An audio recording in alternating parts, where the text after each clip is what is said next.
My name is Loretta Simmons. I spent 31 years working the overnight shift at St. Augustine Memorial Hospital, first as a floor nurse, then as a charge nurse on the cardiac unit, and finally, in my last 7 years before retirement, as a nursing supervisor. People always ask me how I managed it, the hours, the weight of it, watching people fight to stay alive while the rest of the city slept. I never had a good answer. You just do it. You show up, you put on your shoes, and you go. My husband Charles passed in the spring of 2019. Pancreatic cancer. 11 weeks from diagnosis to the end. Fast enough that neither of us had time to properly say goodbye to the life we'd built together. He was 64 years old. We had been married 40 years and 2 months. After the funeral, after the casseroles stopped coming and the phone got quiet and my daughter flew back to Portland with her family, I was left alone in our house in Decatur, Georgia, a 3-bedroom house that suddenly felt like it had no ceiling and no walls, just open space pressing in from every direction. I went back to work 6 weeks later, not because I had to. I went back because I needed somewhere to be. The hospital was familiar. The sounds were familiar. The soft beeping of monitors, the squeak of rubber soles on linoleum, the low voices at the nurses' station at 2 in the morning. I knew every corner of that building, and for a while, that familiarity was the only thing keeping me tethered. I did not drive at night. I never had, even before Charles passed. My eyes had gotten worse in my 60s, and nighttime driving on the Atlanta expressways made me anxious in a way I did not like. Charles used to drive me in and pick me up every shift for years. He never complained. He'd be there at 6:30 in the morning, waiting in the parking lot with the heat running, a thermos of coffee sitting in the cup holder on my side. After he was gone, I started using a car service. One of the hospital social workers suggested a local company, not the big app-based ones, but a smaller operation, family-owned, that a lot of the night staff used. She gave me a card. I called. They sent a driver named Walter Okafor. He was a big man, broad-shouldered, probably mid-50s, with reading glasses he kept pushed up on his forehead even when he wasn't reading anything. He drove a dark blue sedan that he kept immaculately clean. The first night he picked me up, he didn't talk much. Just confirmed my address, merged onto the highway, and drove. I appreciated that. I wasn't in the mood for conversation at that point in my life. I wasn't in the mood for much of anything. But I noticed things about him. The way he checked his mirrors. All 3 in sequence, regularly, like someone had drilled it into him until it became reflex. The way he sat straight, not hunched over the wheel. The air freshener he used smelled like cedar, not that synthetic chemical pine that makes your eyes water. Small things, but I've spent a career reading people quickly. When you're the one deciding who needs a doctor in the next 20 minutes and who can wait, you learn to pay attention to the details that don't lie. I started bringing him coffee on Fridays. It started by accident, honestly. I had made too much one Thursday evening before my shift, poured it into a travel mug to drink at work, and by the time Walter picked me up at 7 the next morning, I hadn't touched it. It was still hot. He looked tired that morning. Not dangerous tired, not falling asleep tired, just the kind of tired that settles in the face of someone who has been working too hard for too long. I asked if he wanted it. He looked surprised, said he didn't want to take my coffee. I told him it was either him or the parking lot drain. He took it. The next Friday, I made 2 cups on purpose. We fell into a rhythm. Friday mornings, I brought coffee. Sometimes I brought something from the nurses' station, leftover pastries from a family who'd brought them to thank the staff, or a piece of pound cake I'd made midweek when I couldn't sleep and needed something to do with my hands. He always thanked me quietly, without a fuss, and put whatever I'd brought in the cup holder like it belonged there. We started talking more. Not every ride. Some mornings I was too tired, and he seemed to understand that without me having to say so. But on the mornings when I felt like talking, we talked. I learned that he had driven for the car service for 9 years. Before that, he had worked in logistics, shipping and receiving, managing warehouse operations. He had a daughter in college in Tennessee, studying to be a pharmacist. He was proud of her in a way that made his whole face different when he mentioned her. He had a sister who was sick, kidney disease, on dialysis, and he sent money to her every month in Lagos. I told him about Charles, slowly, over many Fridays. A detail here, a memory there. How Charles had made the best jollof rice even though he was from Alabama and had no business knowing how to make jollof rice. How he used to hum while he did the dishes, always the same 3 or 4 songs, rotating. How the house smelled different now, and I couldn't explain why, because I hadn't changed any of the soaps or the candles, but it smelled different. Walter listened. He didn't offer solutions. He didn't say Charles was in a better place. He just listened, and sometimes he said, "That sounds like a good man," and I would say yes, he was. About 8 months into our arrangement, something changed at work. We had a new administrator, a man named Franklin who had come over from the corporate side of the hospital group. He was in his 40s, very polished, wore expensive shoes, smiled in a way that never quite reached his eyes. He began restructuring how the overnight supervisors reported their hours. Nothing dramatic at first. A new form here, a new sign-off protocol there. I filled out what I was asked to fill out and didn't think much of it. But I am a careful person by nature. 40 years in medicine teaches you to document, to double-check, to never assume someone else caught what you might have missed. And after about 3 weeks of the new protocols, something in the numbers didn't sit right with me. I started keeping my own notes at home. Just a small legal pad on my kitchen table. I wrote down the hours I worked, the overtime I approved for my staff, the numbers I submitted. Then I compared them to what was coming back on the official reports. The discrepancies were small.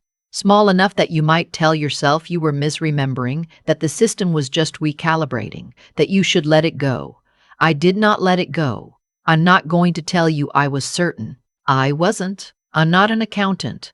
I'm a nurse who spent 31 years making sure sick people got the right medication at the right dose at the right time. But I know when something is off. I know the difference between a small clerical error and a pattern. And what I was looking at on my legal pad, late at night at my kitchen table with my reading glasses on, looked like a pattern. I talked to 2 of my colleagues about it. Both of them told me to be careful. One of them said flat out, "Loretta, don't make trouble. You can't win." I understood what she meant. Franklin had the ear of people above him. I was a 63-year-old woman with a retirement date circled on my calendar. I understood the math of that situation very well, but something else was happening at the same time that I didn't fully connect until later. I had started noticing a car parked on my street. My neighborhood indicator is quiet. I've lived there for 22 years. I know the cars. I know who drives what, who parks where. This car was a silver sedan, and it was there when Walter dropped me off in the mornings, usually parked about half a block down on the opposite side of the street. It was always occupied. I couldn't see the driver clearly from that distance, especially in the early morning light, but the engine was running. You could see the exhaust. I told myself it was nothing. Someone waiting to pick up a commuter, a contractor starting early on the renovation 3 houses down. I told myself a lot of things that I did not fully believe. One Tuesday morning in November, Walter pulled onto my street as usual, and the silver sedan was there. But that morning, instead of turning into my driveway, Walter kept driving slowly. He passed my house. He went to the end of the block, looped around the cul-de-sac and came back. I didn't say anything. I watched him. He put the car in park in front of my neighbor's house, not mine. Then he turned around to look at me. He said, "I need to tell you something, and I need you to hear me out before you respond." I said, "All right." He said he had noticed the silver sedan over the past several weeks. He had a habit of noting vehicles in the vicinity of drop-off points, something from his logistics days, he said, situational awareness. It never left him. He had seen the same car, same spot, 7 times across my pickups. He had written down the plate number. I felt something cold move through me that had nothing to do with the November air. He said, "I ran it. I have a friend at the DMV. I know that's not exactly by the book, and I'm sorry for that, but I ran it." He paused. "It's registered to a man named Franklin." I sat in the back of that dark blue sedan, and I did not say one word for probably 30 seconds. Then I said, "Drive." He drove. We went to a diner about 2 miles away that I had passed 100 times but never been inside. We sat in a booth in the back. Walter ordered coffee for both of us without asking. He knew how I took it by then.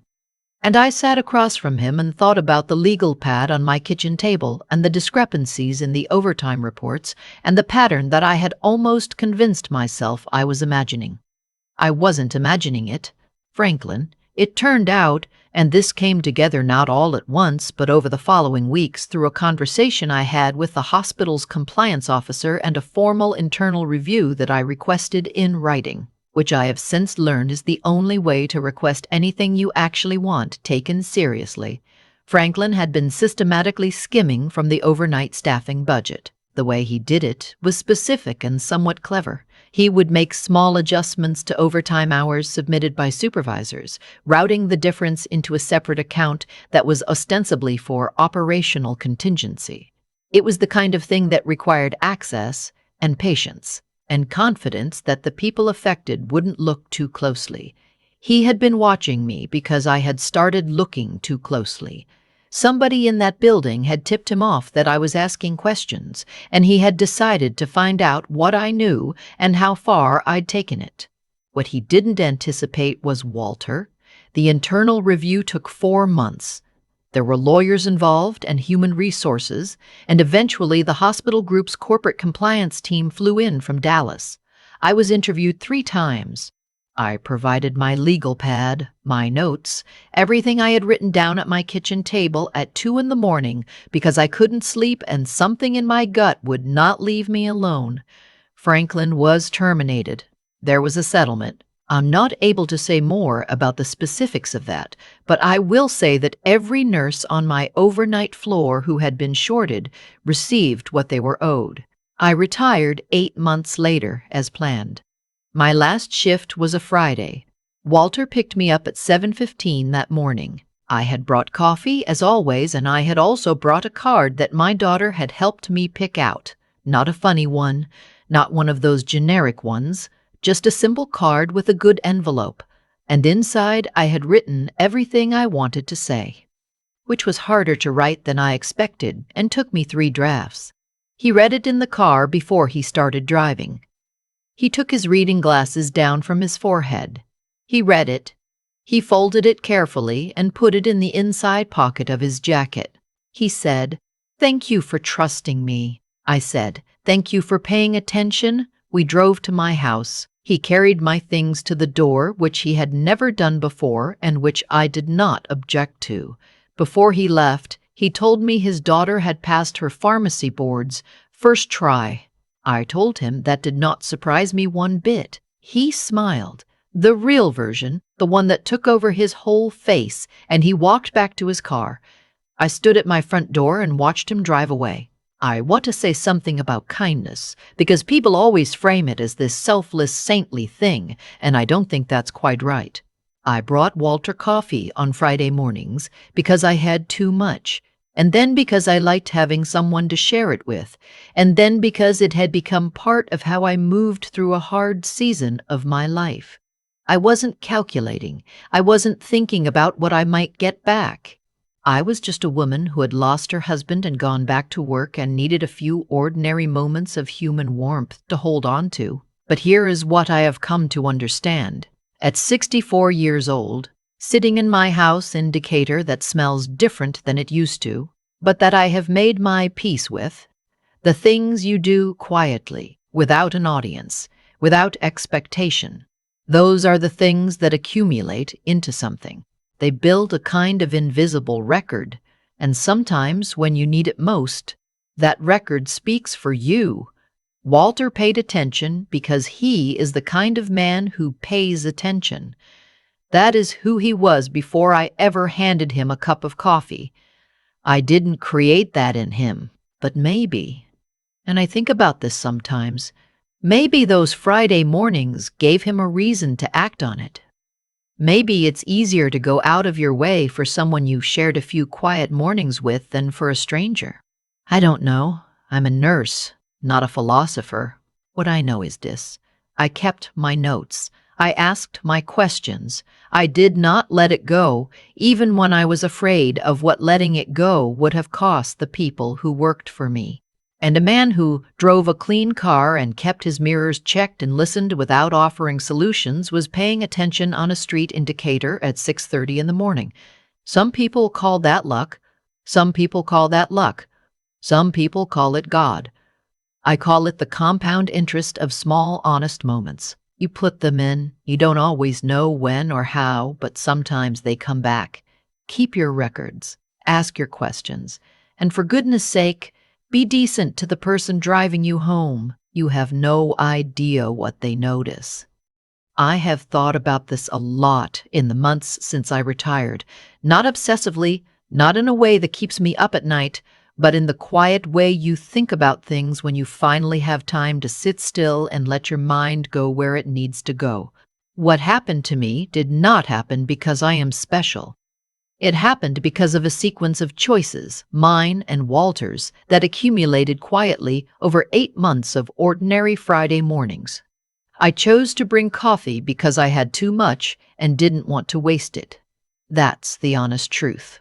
There was nothing noble about the first cup, but I kept bringing it because something in me recognized that those few minutes in a warm car at 7 in the morning, talking about nothing in particular with a man who listened without needing to fix anything, were keeping me functional during one of the hardest years of my life. I was taking care of myself in a way I didn't even fully understand at the time, and somewhere in that simple, selfish enough act, a trust was built. Walter chose to notice. He chose to write down a license plate number that had nothing to do with him, that was none of his business, that he had every reason in the world to ignore. He chose to act on what he noticed, even though acting on it was complicated and slightly outside the rules and required him to say something uncomfortable to a woman he drove to work twice a week. Neither of us made a grand decision. We made 100 small ones. I think that is how most of the important things in a life actually happen. Not in moments of dramatic resolve, but in the accumulation of small, quiet choices made when no one is watching, and there is no particular reason to choose well except that it is the right thing to do. What I learned from Franklin, the man who was skimming from the people I was responsible for, is something I already knew but needed to be reminded of. A person who counts on others to look the other way will always underestimate the ones who don't. He watched me because he was afraid of what I knew. He should have been more afraid of what Walter knew. That was his miscalculation. He assumed the driver was just a driver. I kept my legal pad because I am a nurse and I was trained to document. That's the intellectual discipline part. The habit of recording, of not trusting memory alone, of building a record that can speak when you need it to. It is not glamorous. It is not exciting. It is sitting at your kitchen table at 2 in the morning with your reading glasses on, writing down numbers that may or may not mean anything. But that habit, built over 40 years of professional practice, was ultimately what gave the compliance investigation something solid to work with. And then there is the matter of not letting it go. I want to be honest about this. I was afraid. I am 63 years old and I know exactly what it costs a woman of my age, in my position, to make a formal complaint against a man with institutional backing. I knew what my colleague meant when she told me not to make trouble. I couldn't win. She wasn't wrong about the risks. She was just wrong about whether the risks were worth taking. Because the people on my overnight floor had been shorted, and they had families and bills, and they had done their jobs, and that mattered more than my comfort. Loretta Simmons is not a remarkable woman. I want to be very clear about that. I am a retired nurse from Decatur, Georgia, who makes pound cake when she can't sleep and still hasn't gotten used to how quiet the house is. But I paid attention, I kept records, I did not look away, and I brought a good man coffee on Friday mornings for 8 months. That was enough. It turns out it usually is.